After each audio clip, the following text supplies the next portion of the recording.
তাজপুরে hawker উচ্ছেদে গিয়ে একজন মহিলা ফরেস্ট অফিসারকে যেভাবে কুরুচিকর ভাষায় আক্রমণ করেছিলেন এবং তীব্র হুঁশিয়ারি দেন রাজ্যের কারামন্ত্রী অখিল গিরি, সেই ঘটনার পরিপ্রেক্ষিতে দলের তরফ থেকে কড়া নির্দেশ দেওয়া হয় কারামন্ত্রী অখিল গিরিকে। এই ঘটনা প্রকাশ্যে আসার পরেই অবিলম্বে রাজ্যের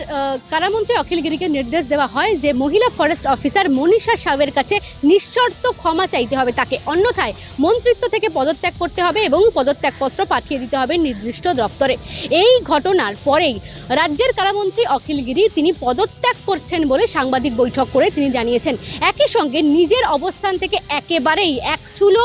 সরতে রাজি নন তিনি মন্তব্য করেন যে ক্ষমা চাওয়ার কোনো প্রশ্নই নেই। একই সঙ্গে মহিলা ফরেস্ট অফিসার মনীষা সাউয়ের কাছে তিনি ক্ষমা চাইবেন না বলে জানিয়ে দিয়েছেন রাজ্যের কারামন্ত্রী অখিল গিরি। দলের তরফ থেকে রাজ্য সভাপতি সুব্রত বক্সী তিনি নিজে ফোন করেছিলেন কারামন্ত্রী অখিল গিরিকে এবং তিনি সেই নির্দেশের কথা জানিয়ে দেন যে হয় তাকে মহিলা ফরেস্ট অফিসারের কাছে নিঃশর্ত ক্ষমা চাইতে হবে, অন্যথায় তাকে মন্ত্রিত্ব থেকে পদত্যাগ করতে হবে। এমনকি মন্ত্রিত্ব থেকে পদত্যাগ না করলে তাকে মন্ত্রিসভা থেকে সরিয়ে দেওয়ার সিদ্ধান্তের কথাও প্রকাশ্যে আসে এবং দলের তরফ থেকে এই হুঁশিয়ারি দেওয়ার পরেই কার্যত চাপে পড়ে রাজ্যের কারামন্ত্রী অখিল গিরি তিনি পদত্যাগ করেছেন।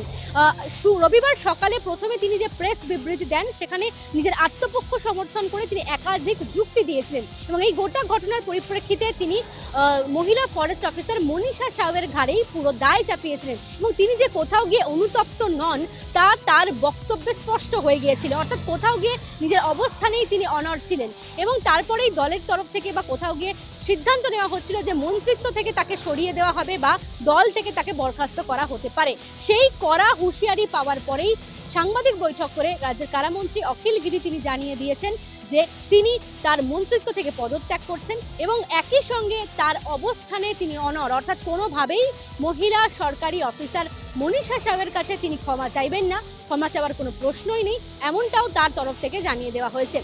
ইতিমধ্যেই মেল মারফত তিনি এই পদত্যাগ করার সিদ্ধান্ত জানিয়েছেন এবং তার পরবর্তী ক্ষেত্রে পদত্যাগের যা যা বিধি রয়েছে সমস্ত বিধি মেনেই তিনি পদত্যাগ করবেন, এমনটাই সূত্র মারফত খবর।